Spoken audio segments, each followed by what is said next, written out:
좋아요 계신분과 인사하겠습니다. 예수님은 그리스도이십니다.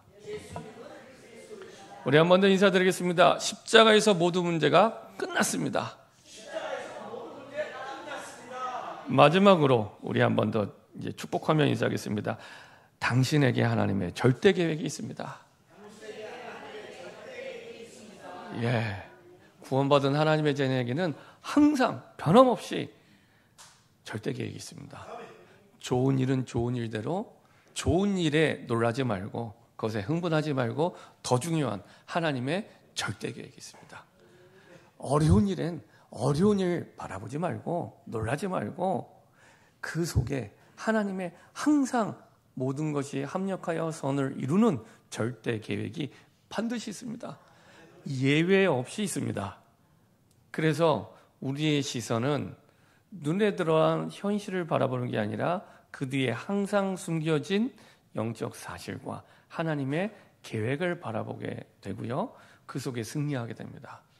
그래서 하나님의 절대 계획이 항상 있습니다. 그래서 지난주 우리 나눈 말씀대로 우리가 매일 한 번도 안 가본 길을 인생을 걸어가고 있고 걸어왔습니다. 근데 뒤돌아보니 하나님이 보정하신 인생이 맞아요.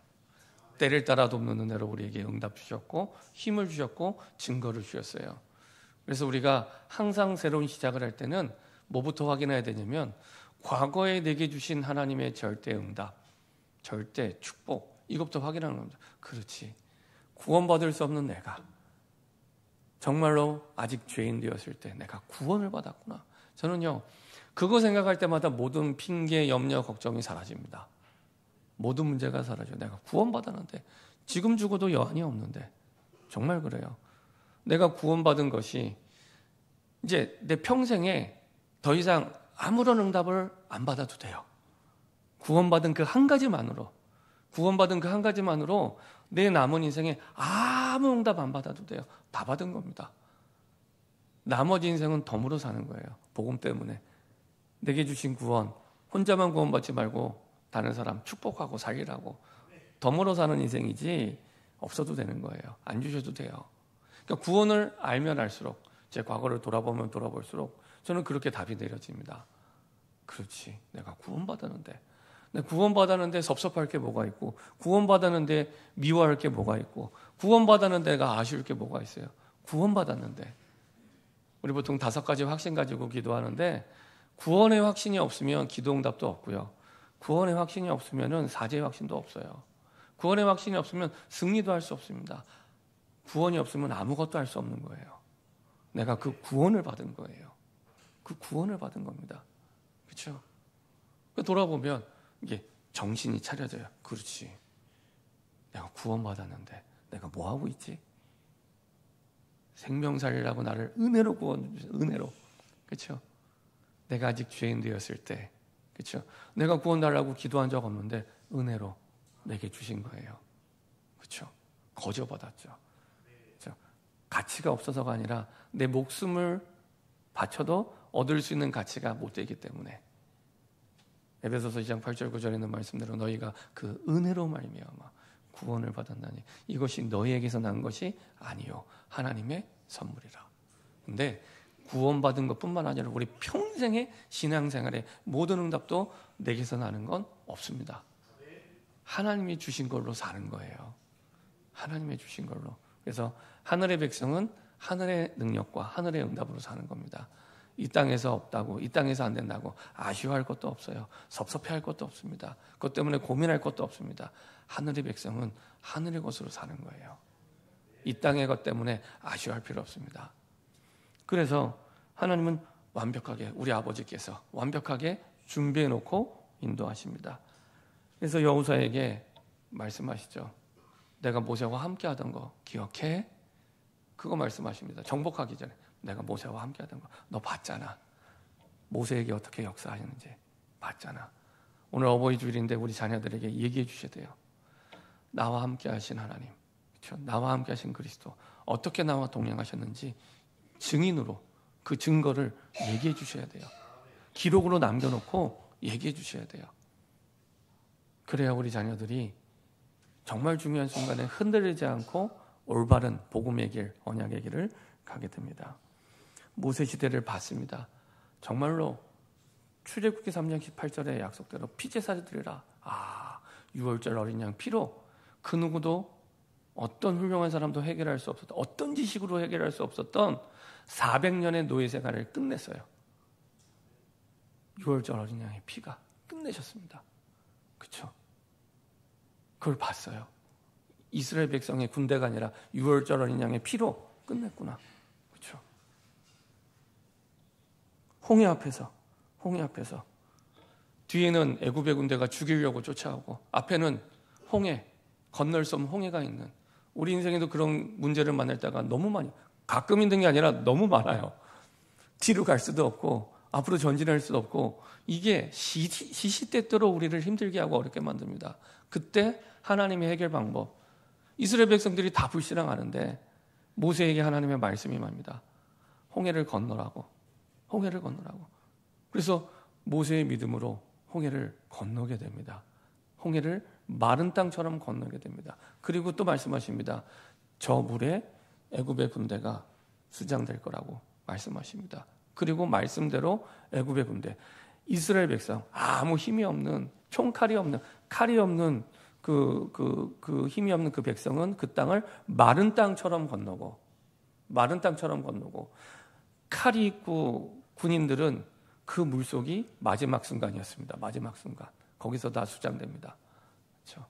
하나님이 생사와 복의 주관자시구나. 하나님이 주관하고 계시는 거구나. 그렇죠? 그래서 하나님의 말씀대로 이루어지는 것을 보여주세요. 나중에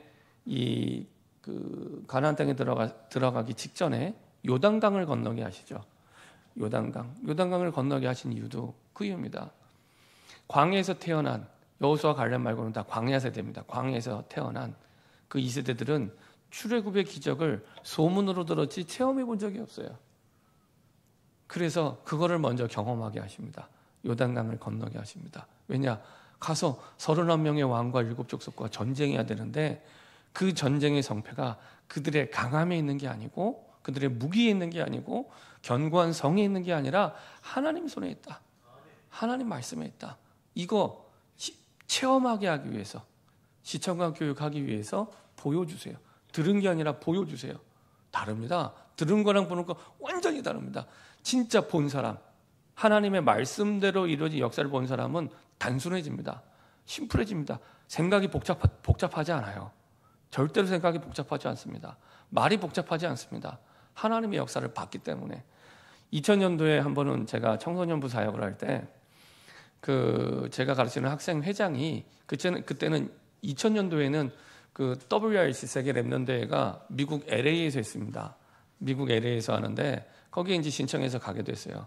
그때는 이제 대회만 참석하는 게 아니라 비전 트립을 같이 갑니다. 그러면은 대회 한 주간, 그 다음에 그 대회 전에 3주를 비전 트립을 합니다. 갔다 오기 인사하더라고요. 그래서 일정이 뭐냐 했더니 뭐 이런 일정 하는데 거기에 그랜드 캐년이라고 있습니다. 그랜드 캐년. 어마어마합니다. 그래서 제가 그 얘기를 듣고 그랜드 캐년을 간다 그래서, 야, 거기 대단하다 그러던데, 굉장하대, 제가 얘기를 했어요. 근데 얘가 아무 반응이 없어요. 얘가 원래 과묵하기도 하고 공대생이에요. 공대생. 또 말도 별로 없어요. 머리는 좋은데. 그래서 제가, 야, 그랜드 캐년 굉장하다 그러던데, 제가 이렇게 얘기를 했는데 그래요? 끝. 아무 반응이 없어요. 물론 저도 그랜드 캐년을 본 적이 없습니다. 책에서 봤어요. 근데 굉장하더라고요. 얼마나 굉장하냐? 그 계곡입니다. 계곡이요. 계곡의 길이가 놀라지 마세요. 부산에서 서울까지의 길이에요. 계곡이. 야, 역시 본 적이 없기 때문에 별로 안 놀라세요. 못 보셨죠? 본 적이 없어서 별로 안 놀라시는데, 계곡의 길이가 부산에서 서울까지의 길이에요. 계곡의 길이가. 그 광활함과 그 광대함이, 이게 이제 보지 않는 사람은 잘 모르는 거죠. 저도 못 봤고, 말로만 야, 굉장하대 얘기는 했지만 저도 못 봤어요. 그리고 나서 이제 한 달 뒤에 갔다 왔습니다. 잘 갔다 왔냐? 그리고 제가 물어봤어요. 그랜드 캐년이 어땠냐 했더니요, 얘가요, 표정이 막혀. 전도사님, 그랜드 캐년이요? 어마어마합니다. 막 말이 바뀌었어요. 대단하대요. 얼마나 대단해요. 이게 끝없이 펼쳐진 계곡이 끝없이 펼쳐졌대요.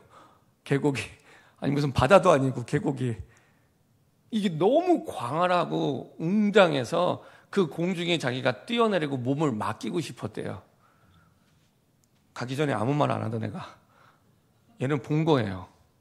그랜드 캐년을 봤어요. 봤기 때문에 뭐 이렇게 뭐 대단한 뭐 미사여구를 막 많이 붙이지도 않아요. 야, 너무너무 어마어마하대요. 그렇게 얘기를 합니다. 그렇죠? 여호수아는 어떻게 홍해가 갈라지는지, 어떻게 하늘에서 만나가 내리는지, 어떻게 구름 기둥 불 기둥으로 40년 동안 200만 명이 아무 먹을 것이 없는 광야에서 농사도 안 했는데 살았는지 그걸 봤어요. 그래서 본 사람은 문제를 만나면 생각이 복잡지 않습니다. 말이 복잡하지 않습니다. 그렇죠? 하나님의 계획이 뭐냐? 그것만 질문합니다. 하나님의 계획이 뭐냐? 이번에는 만나의 계획이 있는지, 이번에는 홍해를 가르는 계획이 있는지, 이번에는 뭐 구름 기둥의 계획이 있는지, 그렇죠? 문제의 종류와 나타나는 현상은 달라도 주시는 분은 한 분입니다. 주시는 분 한 분이에요. 그분이 뭐라고 말씀하시는지, 그분의 계획이 뭔지가 가장 중요한 거예요. 결국에 그분의 계획 따라가는 거기 때문에, 그렇죠? 그게 기준입니다. 그리고 여호수아에게 분명하게 목표를 분명하게 뒀어요. 그 땅, 내가 내게 약속한 땅이 아니냐? 그거 이미 내가 너에게 주었노니 그거 네 거야. 땅 문서도 없는데 그거 네 거야 라고 말씀하신 겁니다. 분당에 우리 교회가 세워졌는데 분당 하나님이 복음으로 우리 교회 주신 거예요. 네 땅이야. 우리 성도들이 있는 용인, 광주 네 땅이야. 주신 거예요. 본질적인 근본적인 땅 주인이 하나님이시기 때문에 가나안 땅을 주신 것처럼 주신 거예요. 그러면서 주셨다고, 네 땅이라고, 가서 밟기만 하면 된다고 약속해 주셨고요. 우리 목표가 분명해야 됩니다. 내게 주신 한 지역, 복음으로 살릴 한 지역이 있는지, 내게 주신 복음으로 살릴 한 나라가 있는지, 필리핀, 뭐 몽골, 뭐 아프리카 어느 나라입니까? 우리가 살려야 될 나라 딱 정하세요. 나라 정하세요. 저는 필리핀이 잊을 수가 없어요. 제가 태어나서 첫 번째 밟은 선교지가 필리핀이에요. 98년 2월. 잊혀지지도 않아요. 마닐라. 예. 나라를 정하세요. 땅도 정하세요. 이제 말씀 받을 때 땅을 두고 말씀을 받으세요. 하나님 내 땅, 내게 주신 땅입니다. 그중에 복잡할 것도 없습니다. 지금 내가 사는 지역이 내 땅입니다. 하나님 거기 보내신 거예요. 우리가 예배 드릴 때 예배로 부름이잖아요. 예배로 부름. 우리가 그냥 와서 예배 드리는 것 같지 않는 게 아니라 하나님이 허락하지 않으면 이 자리에 와서 예배도 드릴 수가 없습니다. 하나님이 허락하지 않으면. 하나님이 허락하셔서 이 자리에 부름받아 온 거예요. 이게 성경적인 의미입니다. 부름. 그래서 우리 주보의 예배로의 부름입니다. 내가 온 게 아니라 관점이 하나님이에요. 예배로의 부름. 하나님 부르셨어요. 하나님의 백성으로, 예배자로. 그렇죠? 하나님이 지금 있는 분당의 무슨 동, 거기로 부르셨어요. 이제는 그 땅을 내가 먹고 사는 땅이 아니라 복음으로 정복할 땅, 이렇게 붙잡고 기도하셔야 됩니다. 그게 하나님의 관점이고 하나님 방향입니다. 내 땅, 한 지역, 그리고 나라. 그걸 두고 계속 생각하고 말씀 받고 기도하고, 생각하고 말씀 받고 기도하고, 언약 붙잡고, 그것만 해도 돼요. 그러면 하나님이 할 수 있는 힘도 주시고 능력도 주세요. 그 땅을 밟게도 하시고, 그 땅 두고 기도하게도 하시고, 그 땅을 살릴 경계도 주시고, 그게 빛의 망대입니다. 이유가 있잖아요. 우리에게 주실 이유가 있잖아요. 그렇죠? 그때 하나님이 빛의 경계를 주시고, 체력도 주시고, 전달할 말씀도 주시고, 그렇죠? 땅이 분명하니까. 여호수아에게 땅이 분명했습니다. 그래서 주시는 거예요. 무조건 주세요. 하나님 주신 땅이 분명하면 무조건 주세요. 왜? 하나님의 뜻이기 때문에. 그렇죠? 하나님의 뜻이기 때문에. 그렇게 우리 삶에 응답을 받으시면 됩니다. 이게 세상을 살리는 오직의 길이 됐고, 유일성의 응답의 길이 됐고, 재창조의 길이 됐습니다. 노예로 끌려간 줄 알았는데 하나님의 계획을 이루는 말씀 성취의 길이었고, 단순한 노예에서 해방된 줄 알았는데 출애굽이 그게 아니라 하나님의 절대 구원의 역사였던 거예요.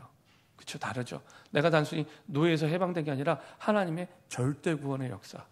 가나안 땅에 그냥 입국하는 줄 알았는데 그게 아니라 하나님의 세계복음화의 시작이에요. 그 땅에서 누가 태어나요? 메시아. 메시아가 들어갈 땅으로. 그래서 창세기 12년 우리 조상인 수백 년 전에 아브라함에게 주셨던 그 약속을 이루는 순간이에요. 더 거슬러 올라가면 창세기 3장 15절에 그 하나님의 약속을 이루는 순간입니다. 그 발걸음입니다. 그 언약의 흐름 속에 지금 우리가 있는 거예요. 언약의 흐름 속에. 감사하죠. 그 언약의 흐름 속에 바울의 길이 있었습니다. 오늘 가는 바울의 길이 절대 불가능의 길입니다. 그래서 바울이 지금 처음 가는 1차 전도여행을 가는 거예요. 1차 전도여행. 그래서 1차 전도여행을 가는데 지금 구브로 섬, 첫 번째가 바나바의 고향이었던 구브로 섬에 가죠. 그게 사도행전 13장입니다. 거기에서 구브로 섬에서 사실은 그 서기오 바울 총독이 살아나게 되고 거기에 제자를 세우고 또 옮기게 됩니다. 거기서 육지로 비시디아 안디옥으로 가요. 두 번째 지역에 가는데 어려움을 많이 만납니다. 일단은 섬에서 다시 육지로 들어가니까 바다를 가는데 나중에 다른 성경에서 보니까 태풍을 만나게 됩니다. 여기서도 태풍을 만나게 되고요. 그리고 나서 육지에 들어가는 항구에 들어갔더니 거기는 기후가 또 안 맞아요. 바울이 병에 걸렸대요. 그때 이제 비시디아 안디옥으로 또 가야 돼요. 근데 거긴 또 해발 1200m 고산지대에 있는 이 도시예요. 해발 1200m. 그러면은요, 지난번에 한번 말씀드렸죠. 해발 1200m면 제가 이제 원주에서 4년 사역을 했는데 원주의 그 치악산이 1280m예요. 그 치악산 위에 도시가 있는 거예요. 치악산 위에 치악산이 남한 전체에서 한 12번째인가 11번째인가 그래요. 높이가. 그 치악산 위에 도시가 있는 겁니다. 이게 지금 병들었죠. 태풍 지났죠. 그래서 마가는 두려워서 자기 집으로 가버렸잖아요. 비시디아 안디옥 가기는 집으로 갔어요. 바나바 조카는. 그리고 바울은 지금 병들었는데 1200m 고산지대로 가야 돼요. 근데도 포기하지 않고 갑니다. 가면 누가 반겨주는 사람도 없어요. 태어나서 처음 가는 그 길을 가요. 처음 만나는 사람들, 환영해주는 사람도 없어요. 다 이방인들. 난 유대인인데 이방인 불신자들이에요. 가서 또 핍박받아요. 복음 전했다고. 그래서 13장 51절에는 두 사람이 그들을 향하여 발에 티끌을 떨어버리고 이고니온을 가거늘.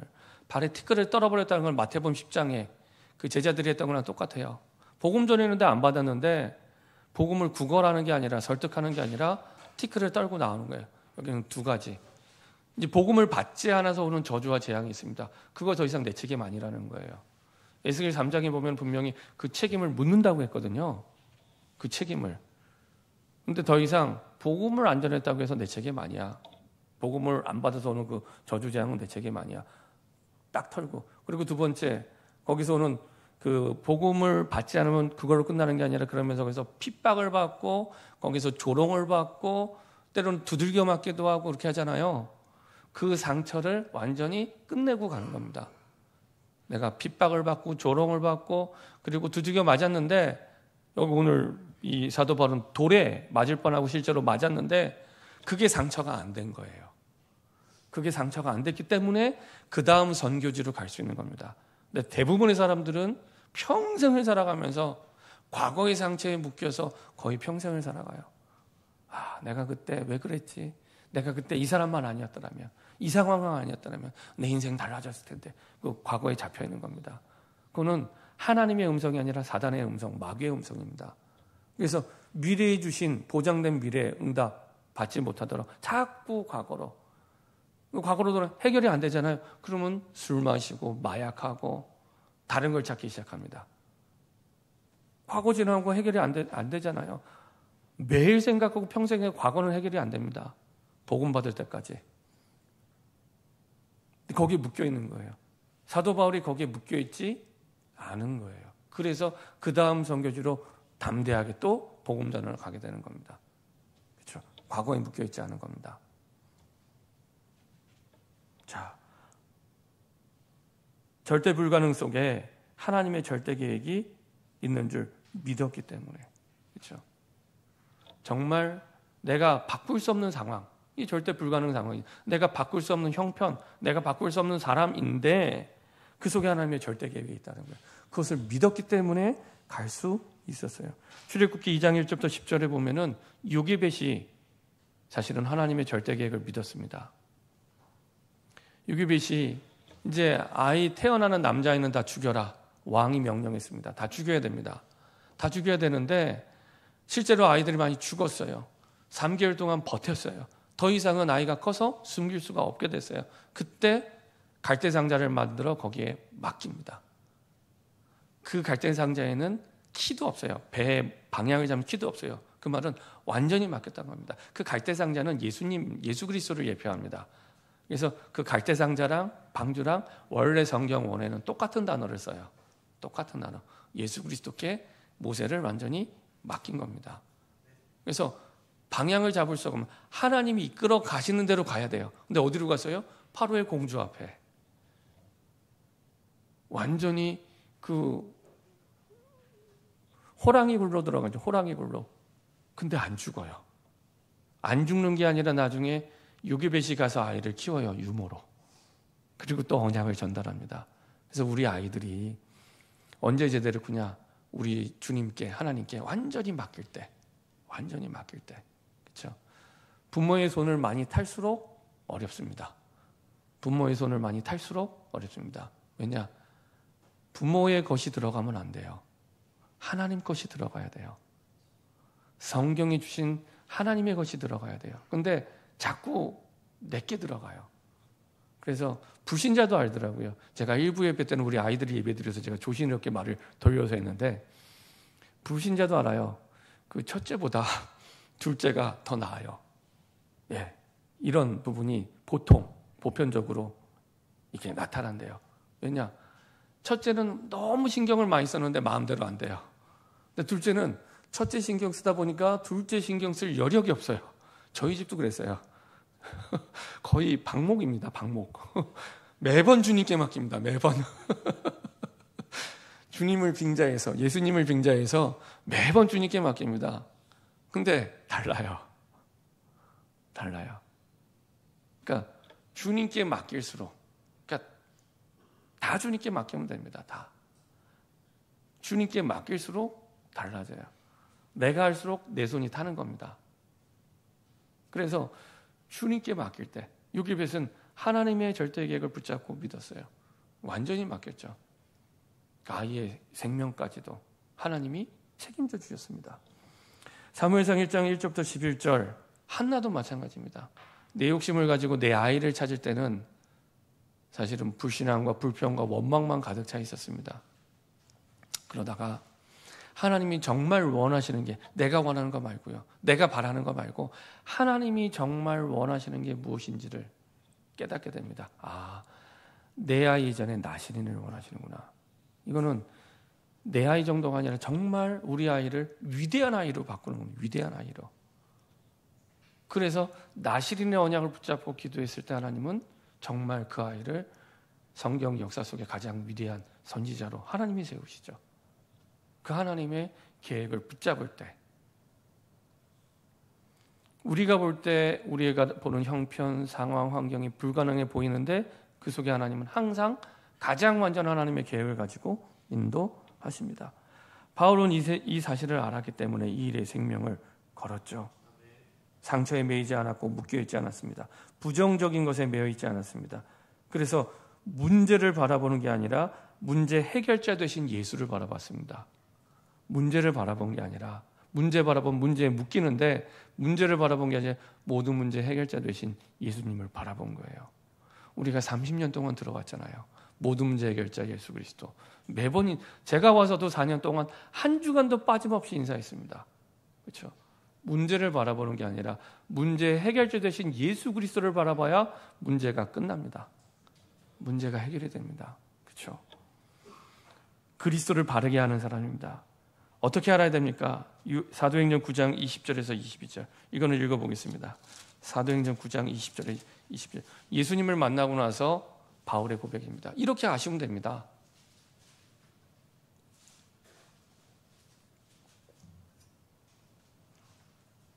사도행전 9장 20절 22절. 바울이 깨달은, 바울이 아는 예수. 사도행전 9장 20절에서 22절. 대부분의 예수를 다 안다고 생각하잖아요. 바울이 아는 예수입니다. 같이 한 목소리로 합독하겠습니다. 즉시로 각 회당에서 예수가 하나님의 아들이심을 전파하니 듣는 사람이 다 놀라 말하되 이 사람이 예루살렘에서 이 이름을 부르는 사람을 멸하려던 자가 아니냐. 여기 온 것도 그들을 결박하여 대제사장들에게 끌어가고자 함이 아니냐 하더라. 사울은 힘을 더 얻어 예수를 그리스도라 증언하여 다메섹에 사는 유대인들을 당혹하게 하냐. 저 유대인들이 당황하죠. 아니, 예수 이름 말하는 사람 잡으러 죽이려고 감옥에 보내려고 왔는데 그 이름을 말하고 있어요. 입력되는 대로 출력이 되잖아요. 그렇죠? 우리 마음에 담긴 대로 말하게 됩니다. 마음에 담긴 대로 행동하게 됩니다. 그러면 내가 지난 한 주간 동안 무슨 말을 가장 많이 하셨습니까? 그게 내가 아는 예수예요. 그 이상도 그 이하도 아닙니다. 지난 한 주간 동안 무슨 행동을 가장 많이 하셨습니까? 그게 내가 아는 예수예요. 그게 내가 아는 예수입니다. 저는 미국의 트럼프 대통령을 압니다. 중요한 건 트럼프 대통령이 저를 몰라요. 제가 트럼프 대통령 안 되니까요. 근데 트럼프 대통령이 저를 몰라요. 우리가 예수를 아는데 그렇게 알아서 해야 되겠습니까? 나 예수 알아요. 근데 예수님이 글쎄 난 어제 생각이 안 나는데. 우리가 한 주간 살아가는데 입력된 대로 출력이 되잖아요. 내가 내 마음에 담긴 대로 말하고 담긴 대로 행동하잖아요. 무슨 말을 가장 많이 하셨습니까? 무슨 행동을 예수를 위하여 하셨습니까? 그게 내가 예수를 아는 거예요. 바울은 다메섹 도상에서 예수를 만나고 3일 동안 눈이 감겼다가 떴을 때 첫 번째로 했던 행동과 말이 예수는 그리스도다. 예수는 그리스도다. 그렇죠? 그 고백이었습니다. 진짜 알았죠. 진짜 알았어요. 진짜 그냥 한 게 아니라 진짜 알았어요. 그리고 어느 정도로 확실하게 알았냐? 갈라디아서 1장 6절부터 8절. 갈라디아 1장 6절부터 8절. 바울이 복음 전한 갈라디아 교회에 복음을 전한 그 교회에 복음을 희미하게 하고 복음을 혼란시키는 유대인 기독교인들이 오게 됩니다. 그 사람들에게 속지 말라고 했던 메시지입니다. 편지죠. 갈라디아 1장 6절부터 8절입니다. 갈라디아서 1장 6절부터 8절입니다.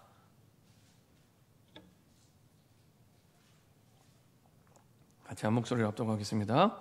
그리스도의 은혜로 너희를 부르신 이를 이같이 속히 떠나 다른 복음을 따르는 것을 내가 이상하게 여기노라. 다른 복음은 없나니 다만 어떤 사람들이 너희를 교란하여 그리스도의 복음을 변하게 하려 함이라. 그러나 우리나 혹은 하늘로부터 온 천사라도 우리가 너희에게 전한 복음 외에 다른 복음을 전하면 저주를 받을지어다. 우리가 보통 저주를 받을지어다 이 얘기를 쉽게 하지 않잖아요. 바울이 얼마나 화가 나고 흥분했으면, 바울은 딴 거 갖고 화내지 않으면 자기가 돌로 맞아도 화내지 않아요. 근데 참을 수 없는 게 뭐냐? 다른 복음 얘기하는 거. 다른 복음, 섞인 복음, 가짜 복음. 세상 사람들의 복음은 돈입니다. 세상 사람들의 복음은 돈이에요. 인생 문제 70% 돈 문제라고 생각하기 때문에 돈이 복음이에요. 공부가 복음이고 능력이 복음이고 대기업이 복음이고 대기업에 취직하는 게 복음이고 잘 사는 게 복음입니다. 성경이 말하는 복음은 그런 복음 아닙니다. 한 번도 그렇게 말씀하신 적이 없습니다. 성경이 말한 복음은 예수가 그리스도다. 그 복음입니다. 이 복음 말고 다른 복음을 받으면 저주를 받을 자. 제가 그 사전에서 찾아보니까 이 사람에게 해결할 수 없는 고통과 재앙이 임해라! 라고 말하는 게 저주래요. 이 사람에게 해결할 수 없는 고통과 재앙이 임해라! 라고 전달하는 게 저주랍니다. 바울이 유대인 기독교인들에게, 그렇게 유대인 기독교인, 유대인 가운데 예수 믿는다고 하면서 자꾸 섞인 복음, 가짜 복음 얘기하는 거예요. 야, 바울이 복음 전해줬다며? 그거 복음 아니야. 진짜 복음은 이거야. 십자가의 복음 플러스 너 똑바로 살아야 돼. 이 얘기를 한 겁니다. 너 할례도 받아야지 구원받은 거고, 너 이 십자가의 복음을 받았어도 똑바로 잘 율법을 지키면서 살아야 돼. 그랬더니 나중에 바울이 뭐라고 얘기해요? 너희도 지키지 못하는 율법을 왜 이방인들에게 지키게 하냐? 너희도 지키지 못하는 율법을. 율법에서 의가 난 게 아니다. 복음에서 의가 나는 거지. 복음으로 의롭게 되는 거지. 율법의 행위로 의롭게 되는 게 아니야. 섞인 복음을 얘기하는 겁니다. 할례 받아야 돼. 복음도 받았지만 할례 받아야지 구원받아. 복음도 받았지만 똑바로 살아야 구원받아. 전부 가짜 복음입니다. 그 복음으로 충분하고 그 복음으로 완전합니다. 그 복음으로 충분하고 복음으로 완전합니다. 복음만에 다 있습니다. 그렇죠? 바울이 믿는 복음은 그런 복음이었습니다. 바울은 또 어떤 복음을 믿었습니까? 사도행전 18장 5절. 사도행전 18장 5절에 보면은 아테네 지역에서 철학의 도시라고 생각해서 복음에다가 철학적인 얘기를 섞어서 한 거예요. 그랬더니 그 속에서 사실은 다른 지역처럼 눈에 들어가는 중요한 제자나 아니면 중요한 응답들을 많이 전도가 되긴 됐지만 다른 지역만큼 잘 되진 않았어요. 그리고 나서 사실은 고린도 지역으로 와서 깨달은 것이 그거였습니다. 아, 복음만으로 충분하고 완전한데 내가 복음 말고 다른 걸 또 얘기했구나. 그래서 18장 5절에 같이 합독하겠습니다. 실라와 디모데가 마게도냐로부터 내려오매 바울이 하나님의 말씀에 붙잡혀 유대인들에게 예수는 그리스도라 밝히 증언하니. 그렇죠? 이 예수는 그리스도라는 복음은 앞부분에 처음 사도행전 9장에 그 예수는 그리스도와 또 다른 그리스도, 그 깊이와 넓이와 높이가 또 다른 그리스도. 여기에 대해서 고린도전서 2장에 풀어서 잘 설명하고 있습니다. 이 사도행전 18장이 고린도 지역의 전도잖아요. 고린도전서 1장 18절 또 2장 2절 한번 읽어보겠습니다. 밝히 예수가 그리스도임을 밝히 증거했는데 그 밝히 증거한 내용이 뭔지. 고린도전서 1장 18절 2장 2절입니다. 같이 고린도전서 1장 18절 고린도전서 1장 18절 2장 2절 고린도전서 1장 18절 고린도전서 2장 2절 같이 한 목소리로 합독하겠습니다. 십자가의 도가 멸망하는 자들에게는 미련한 것이요 구원을 받는 우리에게는 하나님의 능력이라. 2장 2절입니다. 내가 너희 중에서 예수 그리스도와 그가 십자가에 못 박힌 것 외에는 아무것도 알지 아니하기로 작정하였습니다. 바울도 많은 지식을 갖고 있다 보니까 이게 잘 안 돼요. 자꾸 복음 말고 딴 게 조금씩 나와요. 근데 실제 전도 현장에서 복음 말고 다른 걸 섞일 이유가 없구나 확신하게 됩니다. 그래서 아무것도 알지 아니로 작정하였습니다. 예수 그리스도가 그 십자가에 못 박힌 것 외에는. 그렇죠? 그래서 그냥 예수 그리스도가 아니라 오직 예수 그리스도. 그냥 복음이 아니라 바울이 전한 복음은 오직 복음입니다. 이 길만이 살 길이야. 이 길 말고 다른 길 없어. 그래서 십자가의 도가 멸망하는 자들, 하나님이 떠난 자들은 멸망하는 자들이거든요. 미련한 것처럼 보이는데 구원받은 우리에게는 하나님의 능력이야. 이게 능력이야. 그렇죠? 바울이 깨닫고 붙잡은 복음입니다. 이게 창세기 3장 15절 여인의 후손이 오시겠다고 약속하신 그리스도의 복음. 출애굽기 3장 18절 피제사로 출애굽을 시켰던 그 능력의 복음. 이사야 7장 14절 포로 시대 때 다시 회복할 수 있는 임마누엘의 복음. 함께 하시는 그리스도. 그리고 석국시대의 마태복음 16장 16절 우리 인생의 주인 되신 그리스도의 복음. 그래서 우리 인생의 주인이 그리스도가 되면 될수록 복음이 복음됩니다. 복음이 복음될수록 그리스도가 인생의 주인 됩니다. 그렇죠? 그러면 우리의 모든 상황을 물어보셔야죠. 주인이 그리스도이기 때문에. 그렇죠? 그러면 하나님은 절대 불가능 속에서도 하나님의 절대 계획을 깨닫게 하시고 이끌어 주십니다. 오늘 보니까 이 사도행전 14장 1절에도 이에 이고니온에서 두 사도가 함께 유대인의 회당에 들어가 말하니 유대와 헬라인 허다 무리가 믿더라. 여기에 회당에 들어가 말하니 이렇게 되어 있는데 이게 원래 원어에는 중간에 한 단어가 빠져 있습니다. 들어가 그렇게 말하니 이렇게 되어 있는 거예요. 그렇게 말하니. 이 그렇게가 뭡니까? 사도행전 13장에 보면은 13장 17절부터 41절에 보면은 지난번에 말씀드린 대로 바울의 설교가 통으로 들어가 있어요. 성경에서 유일하게 여기만. 다른 데는 부분만 들어가 있지만 여기는 바울 설교가 통으로 들어가 있습니다. 그 내용의 핵심이 좀 전에 말씀드린 그 내용입니다. 구약의 성경을 통해 그리스도를 얘기하고요.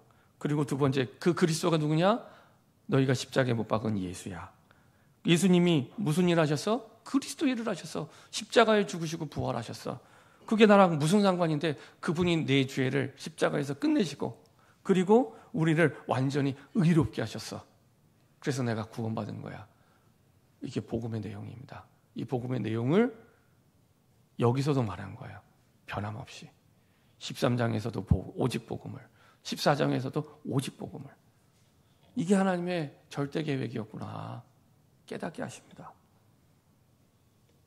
그래서 그리스도 안에 있는 비밀을 아는 사람, 하나님의 능력, 모든 것을 배설물로 여길 만큼의 하나님의 능력. 로마서 1장 16절, 복음은 못 믿는 자에게 하나님의 능력이 됩니다. 우리 능력은 복음에 있습니다. 그렇죠?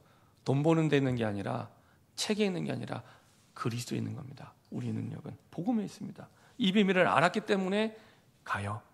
돌에 맞을 줄 알면서도 가요. 그렇죠? 기도의 비밀, 이것을 기도로 누리고 있는 기도의 사람이었기 때문에 빌립보서 2장 13절, 하나님 주신 것을 소원을 두고 행하시게 하시는구나. 소원을 두고 하나님의 뜻을 두고 하나님의 계획을 두고 행하게 하시는구나. 그것을 기도를 통해 내가 누리게 됩니다. 이 사실을 한 바울은 이 일에 생명을 걸었죠. 생명을 걸어도 좋을 가치를 발견합니다. 자, 14장 5절 한번 읽어보겠습니다. 사도행전 14장 5절. 이방인과 유대인과 그 관리들이 두 사도를 모욕하며 돌로 치려고 달려하더니 근데 도망가요. 대항하지 않습니다. 루스드라, 더베. 근데 거기 갔더니 또 어떤 일이 되니까 19절 한번 읽겠습니다. 유대인들이 안디옥과 이고니에 와서 무리를 충동하니 그들이 돌로 바울을 쳐서 죽은 줄 알고 시외로 끌어내치라. 이제는 위협까지 했는데 나중에 실제로 돌로 맞아요. 죽을 만큼 맞아요. 기절해서 나갑니다. 생명 건 거죠. 사도행전 20장 24절. 나중에 3차 전도행을 마치고 나서 고백합니다. 나의 달려갈 길과 주 예수께 받은 사명, 하나님의 은혜의 복음을 증거하는 것을 마치려 하면은 내 생명을 조금도 귀한 것으로 여기지 아니하노라. 그렇죠? 이 복음이 바울을 이끌어간 겁니다. 바울이 복음을 붙잡은 게 아니라 하나님의 복음의 말씀이 바울을 이렇게 이끌어간 거죠. 사도행전 14장은 사실은 이 일에 대한 기록입니다. 이 목표를 두고 회당을 찾았고 사탄이 시기하게 만들죠. 사람을 선동하고 핍박하고 돌로 치고. 그렇죠? 근데 사단이요 아무 데서나 역사하지 않습니다. 가장 가치 있는 게 무엇인지를 알기 때문에 복음이 있는 그곳 가는 곳마다 이런 일들이 계속 일어나게 돼요. 그렇죠? 그래서 우리가 똑바른 복음을 전하고 있으면 시기와 핍박과 어려움이 일어나는 게 정상입니다. 그렇죠? 가짜 복음을 전하면 일어날 수도 있고 안 일어날 수도 있어요. 근데 진짜 제대된 복음을 전하면 딱 둘로 갈라지게 되는 겁니다. 자, 그리고요. 그 복음으로 안진뱅이를 세우고요. 사도행전 14장 8절. 루스드라에 발을 쓰지 못하는 한 사람이 앉아 있는데 나면서 걷지 못하게 되어 걸어본 적이 없는 자라. 어디서 많이 보던 장면이죠. 사도행전 3장. 베드를 통해 안진뱅이가 일어납니다. 안진뱅이가 일어날 때 어떻게 일어납니까? 은과 금은 내게 없거냐. 내게 있는 건 내게 주노니 곧 나사렛 예수 그리스도의 이름으로. 복음으로 일어나는 겁니다. 그렇죠? 삼천제자가 일어나는데 언제 일어납니까? 복음의 말씀이 선포될 때 삼천제자가 일어납니다. 사도행전 2장 36절. 복음이 선포될 때. 그렇죠? 모든 신구약의 중요한 성경의 역사 복음을 통해 일어납니다. 복음을 통해. 그것을 믿는 믿음이 바울에게 있었습니다.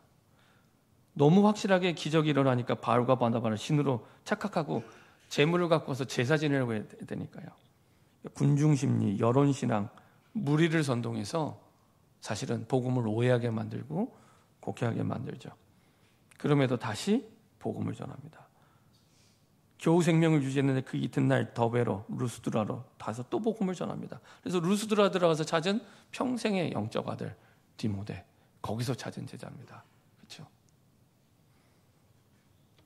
바울의 마음에 항상 24시 있었던 게 있었죠. 그게 뭡니까? 하나님의 계획이 뭘까? 지금 내가 돌에 맞는데 하나님의 계획이 뭘까? 지금 내가 핍박을 받는데 하나님의 계획이 뭘까? 내가 지금 전도로 이 지역에 들어가는데 하나님의 계획이 뭘까? 그게 항상 있었고요. 그리고 항상 하나님의 숨은 계획을 찾아 인도를 받았어요. 그렇죠? 진짜 하나님 계획을 찾으니까 행동하게 돼요. 성령의 인도를 받았죠. 상황 따라간 게 아니라 형편 따라간 게 아니라 문제 따라간 게 아니라 사람의 말 따라 사람 따라간 게 아니라 하나님의 계획 따라. 잘 보세요. 한 번도 사람 말 따라갔으면은 지금 1차 전도 여행하면 안 돼요. 돌에 맞았으니까 딴 데로 사실은 그 바나바의 조카 마가처럼 다시 가야죠. 근데 하나님이 내게 주신 그 선교의 길, 현장의 길로 가게 되죠. 그래서 문제를 바라보는 것이 아니라 문제 해결자 대신 예수를 바라본 거예요. 그리고 가서 바울이 전한 복음은 그냥 복음이 아니라 오직 복음. 내 생명을 걸어도 좋을 만큼의 가치가 있는 복음을 전한 겁니다. 그렇죠? 한 번의 복음을 전해도 이렇게 복음을 전하는 겁니다. 그렇죠? 그냥 한번 예수 믿어봐. 그게 아니고요. 내 생명과 비교할 수 없는 내 생명을 걸어도 좋을 복음입니다. 바울의 복음은 그런 복음이었습니다. 그렇죠? 오늘 14장 1절, 3절, 7절, 9절, 21절, 25절 계속. 그래서 7절 마지막에 어떻게 끝나요? 같이 7절, 14장 7절 같이 합독하겠습니다. 거기서 복음을 전하니라. 21절 돌에 맞고 나서 뭐 했는지 다시 한번 보겠습니다. 돌에 맞고 나서 21절 복음을 그 성에서 전하여 많은 사람을 제자로 삼고 루스드라와 이고니온과 안디옥으로 돌아가서 죽도록 돌에 맞았는데 일어나서 가서 또 복음 전했어요. 그리고 나서 1차 전도여행 했던 그 지역을 다시 거꾸로 돌아서 루스드라, 이고니온, 안디옥으로. 그 말은 가서 이제 복음 전했으니까 새 생명이 태어났으니까 가서 말씀을 통해 제자 양육을 한 거예요. 다지고 다시 본부로 자기를 파송한 안디옥으로 돌아온 겁니다. 이게 바울의 1차 전도 여정입니다. 결론입니다. 복음이 하나님이 우리에게 주신 인생 최고의 가치입니다. 복음 전하기 전에 여기에 우리 인생의 가치를 깨닫고 해답을 내릴 때 제2의 내 신앙생활, 복음의 삶이 시작이 됩니다. 그렇죠? 내 인생의 최고의 가치, 복음이다. 내 모든 문제 해답은 그리스도다. 그럼요, 복음 때문에 사는 길 속에 우리 인생의 진짜 길을 발견하게 됩니다. 언약의 여정을 발견하게 됩니다. 하나님이 길을 보여주세요. 지난주 말씀대로 언약 따라 길이 됩니다. 절대 불가능이라 길이 안 보이는데 언약 따라 길이 생겨요. 사막의 길이, 사막의 강물이 이렇게 생기는 것처럼 인생의 응답 중에 응답은 그리스도요. 그 속에서 나머지 응답도 오는구나. 인생의 응답. 그래서 바울이 전한 복음은 한번 예수 믿어봐. 그게 아니라 오직 복음이야. 사나 죽으나 오직 복음이야. 오직 복음을 얘기합니다. 그렇죠? 이게 바울의 인생의 결론입니다. 그것 때문에 살고, 그것 때문에 먹고, 그것 때문에 잠자고, 그래서 멈추지 않고 그 사도행전 14장의 여정을 걸어가게 됩니다. 여러분들이 이렇게 새로운 전도자의 여정이, 복음의 삶이 시작되기를 소원합니다. 기도하겠습니다. 주님 감사드립니다. 우리 합심해서 한번 기도할 텐데요. 우리 선포된 말씀